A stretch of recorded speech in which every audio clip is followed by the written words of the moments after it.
What is up, everybody? And today we are back on the channel with something a little different this time. Not Madden 26 CFM with the Tennessee Titans, but college football 27 with the Penn State Nittany Lions and the LSU Tigers.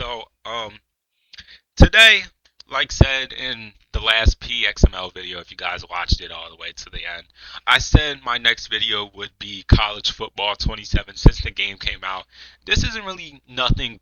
It's not anything too serious, as you see here. It's just a road to CFP gameplay, and this video is coming out a little bit late. I should say, or maybe a lot late, because this recording actually took place on the first day the game came out. So what you are really seeing is kind of like my actual live gameplay from the first day. So this is kind of me trying to get acquitted to how the game works. So you're not going to see anything too professional, but as usual, I'm going to try to get the quick dubs as you see.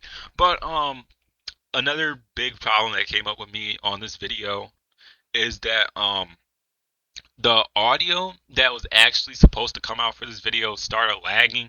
So this wasn't supposed to be a voiceover. You were supposed to be hearing like my live reaction to the game because I streamed this on Twitch, so everything was live. I had my mic on, I was talking. But then I go to edit the video as I don't even know who the floor is. I'll get into my knowledge about college football. But when I went to start editing the video for this, apparently my mic was like really laggy. I would cut out like every 2 seconds, so I ended up having to make a voiceover after the fact. So no live audio, no live reaction. But yeah, the style of this video, as you can already see, it's basically just going to be how I do my other Madden videos, cut before every play and whatnot. Give a little commentary, but commentary won't be as good because now going into the knowledge about the college football, it's like I don't know college football like that. Like, I mean, when college football season comes around, I do watch the games, but like I don't know all the players. I don't keep on top of it like that. So I can't really say even who this is running the ball right now. What did that say? Terrell Jones? I don't even remember what they said. But like I said, I don't really know the players like that. So commentary is not going to be as good. So we're going to just try to talk about some other topics. As an amazing tackle there, but doesn't matter if Florida has the ball in our red zone with the crowd going wild. But about college football, I really like the game so far. It's slower gameplay from what we're seeing. As oh my goodness, who is this running back? We gotta find out his name. It's slower gameplay from the previous college footballs, and I feel like that's what they're doing every year. It seems like every year the gameplay gets slower and slower, which I guess could be a big con or a pro. It just depends on how you like playing your games. I think I like the fact that it's getting a little bit slower because it reminds me more of Madden. I mean, I don't want it to exactly be like Madden as we stop Jones here on the 1 yard line for third and goal. Now third and goal. Actually, Stadium going wild. They're in the same formation. Jones Jr. Will he try the same play? What's going on here? He will, and he does not get over the pile. Will they go for it again on fourth and goal? They will, but in a different formation. Jones Jr. dropping back to pass. Jones Jr. up in the pocket. He gets sacked. And a goal line stand there. Jamison Patton with the sack there. And this guy right here, I know this guy. Carson Hansen. Now, I don't know him because of real life football. I know him because the first day of this game, I was going absolutely insane with Carson Hansen. I don't think we have a lot of good clips from him in this specific game, but Carson Hansen is a dog. If he ever sees this video, I just want to let you know you're a dog. You're a certified dog. I was doing some things with him in the CFB 27 gameplay. Like I said, I don't know if it's going to be in this game. I think we did get like one really good run with him. That might be this drive. As oh my goodness, we took some ankles there as we're off to the races past midfield, getting it to the 33-yard line. And something else about this game, I didn't really think I realized this. And here it is, Carson Hansen splitting the defenders, and he's going to take it all the way into the end zone to give Penn State a 7-0 lead on the day. But something I was saying, I've scrolled on like through social media like TikTok, Instagram. People say that the quarterback accuracy has always been so bad in the college footballs, but this year has been the year where I notice it the most. Like, I don't think I've gotten a lot of perfect throws. And by perfect throws, I mean I throw it to my guy and he's able to keep running in stride. Every throw, yes, might be like green accuracy, but it always seems like every throw is the wide receiver always has to reach up high for it or go down low for it. I don't know what it is, or it's like thrown behind them. So I feel like that's the one bad thing. I don't know if that's like intentional design. I mean, I don't really see that in real life as Florida tries to go for it on 4th and 5 there, gets knocked out at the last second. I don't know if that's a thing in real life as we get a good spin move there, but excuse me. I feel like it's really weird. It's just like almost every throw is just not able to catch the wide receiver in stride. I mean, it. I feel like it does take a little bit from the game as Carson Hansen is going to be easily into the end zone for a touchdown here. I should say it takes it. I shouldn't say it takes away from the game, but it pisses me off all the time. I'm like, dude, I just got on a drag route. I throw it straight to him, and he goes down low for it, and now he's getting pushed down into the ground. It's like, bruh, you had a first down, and now it's a 1 yard gain. So I was like, but what can you really do? It's still a good game. And let's see what else is going on. Um, Bryce Underwood. I don't know if you guys have seen it, but Bryce Underwood saying that he wasn't going to allow himself to be in college football 27 as a tight end here makes a great grab. And my controller disconnects. I guess my controller couldn't take it after that one, but do get some new batteries here as you see on the next play. Jones Jr. is almost sacked there, but luckily for Florida, he gets it away. But Bryce Underwood saying he didn't want to be in college football at 27 is kind of wild to me, considering that he's already getting paid double-digit M's and you're saying you don't want to like I don't really know what it is. I mean, obviously I'm not like an athlete of his standard. I do play football, but obviously I'm not that good to be at the point where I get any type of NIL and stuff. As on 4th and 19, Jones Jr. rolling out of the pocket and he gets it to his tight end Luke Hopkins, who makes the grab on the sideline. But like I said, I'm obviously not an athlete of his stature, so I don't maybe understand what's going through his head, but I do think it's kind of wild to say, "Oh, I'm not going to be in your game. You guys aren't giving me the right numbers. You're not respecting me." And I feel like it's just kind of weird to say cuz you're already getting paid double digit M's. And to back that up, your stats aren't like the best stats in the world to be like going around acting like a diva as Jones Jr. is going to be sacked. That is going to end the game because this guy quits. And we transfer over from Happy Valley to Death Valley as this game. We will be LSU. And look at this presentation. We will be LSU taking on the Oregon Ducks. But like I was saying about Bryce Underwood, I feel like it's kind of crazy to say, "Oh, your numbers don't respect me," and it's more of a morals and principles thing. It's like, come on, man. I mean, I guess I can't speak on it too much. That's just my personal opinion. But yeah, then other things about the game. I mean, the pay don't play stuff that happened for a while. I thought that was kind of BS by EA, and I feel like some people defend it. They or I shouldn't say defend it, but maybe justify it a little bit. They'll be like, "Oh, if you don't want to buy stuff, just don't buy it. Just enjoy the game mode." But it's just the main point. It really goes to say why why take a it's one thing as that's an amazing throw and catch right there. It's one thing if you leave the faster progression and then just put that option to buy stuff, buy the coaching points in. It's one thing if you do that. I feel like even if you do that, I feel like nobody would have cared at that point. It would have just been, oh, no, I probably won't buy it because if you just leave the regular options in and put the micro transactions in it, it's like, yeah, it's just there to be there as we throw a very brutal interception in the red zone. Fans won't be happy about that one, but it seems like they don't care because that stadium post is all the way up there. It was like it was a little BS for a while, but they ultimately added back the options to progress your coach faster and however you like to see it. And then another thing with that, it is also another thing, especially in the Road to Glory aspect. If it's more of an online game mode, which it's not, that's the main problem for the microtransactions. Why are you trying to profit off of an online thing for only 4 years at the max? It's like, come on, man.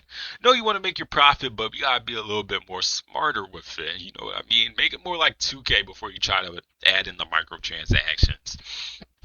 But going to my next topic here, back to the PXML. I know we're playing college football, so I should probably stick to that. But do want to talk about PXML for a little bit. Hopefully the next PXML video will come out on Tuesday, as this is going to be picked off here in the back of the end zone. We did mess up the catch meter, but doesn't matter. It's still close enough to give us that pick. The next PXML video, I'd say, if I can edit it quick enough, probably will come out Tuesday, maybe Wednesday. I just gotta see it because I'm halfway editing it. I'm halfway finished editing it right now, so I just have to do the voiceover for that. And then I will get that out as soon as possible. As you see here, we actually catch a wide receiver in decent stride for that first down. Now first and 10 from the 32-yard line. Sam Levitt just handing it off here to Barry. Barry gets some excellent blocks, and he's going to be up to midfield here. Now first and 10 from the 49. Sam Levitt trying to make some adjustments to the play. He does so. He gets it off. He goes underneath for this is not Barry this time. I believe this is somebody else. Oh, that's Duran who makes a couple of good moves there to get it up to the 32. Now LSU off the play action trying to go for his running back again, but it's deflected at the line of scrimmage. Now in the 5 wide, Sam Levitt looking for somebody just staying underneath. Sam Levitt or gets his man Harris, who makes a good spin move, and Harris is going to be into the end zone for a touchdown. And maybe I should start learning player names before I start making college football videos again. I mean, this will probably be the last one I make for a while, but I should probably learn some names before I come into these videos, as number 7 for Oregon is going to put the ball on the turf, and we're going to pick it up at the 10-yard line, where Sam Levitt will hand it off to Brown, or not Brown, Durham, I believe that's his last name, is now second and goal from the 5-yard line. Play clock winding down. Sam Levitt going on the fade ball. It's a head top, and Harris gets his second touchdown in the last 2 receptions. And just like that, LSU takes a 14-0 lead over Oregon, and it is not looking too good so far. And something else, actually, going back to the college football side, yo, this catching meter is actually so tough. I mean, I don't use it, as you guys have already seen. I only use it on throws over 20 yards. And the reason why I do that, I feel as though I should not put myself at risk to like miss an open drag route. I feel like I would just only use it on the deep balls, because on the deep balls it actually makes sense. If you get a good jump ball, then it's like, oh, you can come down with it. But on a drag route, I'm not trying to put myself through the stress of actually grading a catch. And maybe that's where it comes in with the what you call with your receivers running in stride. Maybe that's the takeaway from it. But it's like, I think I would rather just let my receivers maybe fall and risk losing or risk not gaining some extra yardage than putting myself at stress to just dropping the ball in general. It's just a little bit. It's like, yeah, I feel like going on, I'm just only going to use it on those deep balls. So it's like, that's how I'm going to keep it. We're going to have a chance to use it here, and we green it. But it looks like our opponent also did green it, which is why our bar turned white as an incompletion. It's something I also hate about the meter is when you green it, and then your opponent also greens it, but they somehow head top you as 4th and 2. Oregon hands it off to their back, and he cannot get to the first down marker, as now LSU gets the ball back with 18 seconds where we hand it off to Durham, but he cannot go anywhere. He actually goes backwards to the 49-yard line. LSU calls their first time out, trying to get some points before halftime. We're going for our tight end. It's a good throw there. Green gets it all the way up to the 22-yard line. Now we can play it safe and maybe just take our three, but it looks like we're not going to, as it's 5 wide. We're going up the seam, and it's almost picked off here. Now 3 seconds left. We say, this is a head-to-head. We're not taking any threes as we go for the end zone again, and it's going to be dropped again by the Oregon defender. And he made a really good play there. A user defending that Tampa 2, because I was trying to take so much advantage of that, but he just had the better reaction time. But look, up 14-0 at halftime. This is going good so far, and something else I really hated about this specific season of Road to Glory, obviously, not Road to Glory, Road to CFB. It won't show in this video, but obviously going on, I kept playing this season, and I actually made it to playoffs. I played Oregon again. I believe I played Oregon as Miami. We played them as Miami. I was up 10-0 on Oregon, and just for no reason at all, the whole game decides to crash and EA gives me a loss. I was actually so heated because I was really going to win that game. I was up 10-0 in the first quarter, and then the game just lags out. I was like, bruh. Dante Moore rolls out of the pocket here. The cover athlete gets about a 7-yard gain. Now 3rd and 2, crowd going wild. Dante Moore getting it to his back, who gets the first down. But unfortunately, he got his back blown out on the way there. Pause. Don't. It was just for the commentary, guys. Calm down. It's just for the commentary. It's now 2nd and 2. Dante Moore is going to hand it off to his back, who tries to go up the middle, but he gets stopped. Now 3rd and inches. Crowd is getting louder by the second, handing it off again, but he gets the first down before getting blown up at the 41-yard line. Now, Stadium Pulse is still up there. The crowd wants a turnover right now as Dante Moore is rolling out of the pocket. Dante Moore is going to run with it and get a 6-yard gain.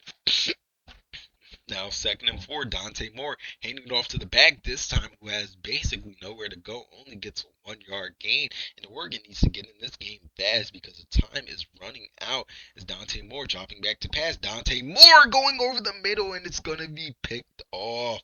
And that is not what you want to see, as now LSU has a chance to take a 21-0 lead going into the fourth quarter. So on the first play, we do a jet sweep. It goes nowhere. It goes actually backwards.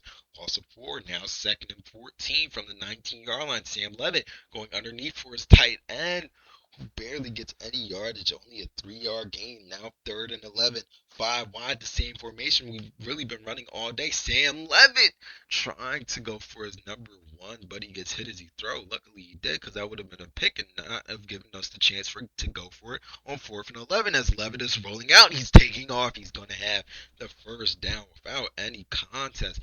Now 1st and 10 from the 38-yard line. Sam Levitt handing it off to Barry in the back rotor. Actually, that's Durham, who has a good spin move there, as that play is going to send us into the fourth quarter. At the 45-yard line, we hand it off to Durham again. Durham runs it into his own lineman, risking his extra yardage gain. Now 2nd and 5, man goes in motion. Sam Levitt looking to pass it here. Levitt rolling out of the pocket, going up the seam for his man, who gets a first down and more. And unfortunately, that also ends this game. I don't know why the Oregon guy quit out of nowhere, but hey, 2 quick dubs. What can I say that helped me get to the playoffs this year? But I mean, other than that, I hope you guys really enjoyed the gameplay in this video. I will try to make more CFB 27 videos randomly as the time goes on. Maybe I could get like a random league video in there one day, because I am in a couple of leagues for CFB, so. But as the time goes, time will tell. Maybe around that break during Madden 26 and 27, I will get those videos in. But other than that, I hope you guys really enjoyed this gameplay, and that's going to be it for me on this video. So, love ya. Like, subscribe, comment, and peace out, y'all.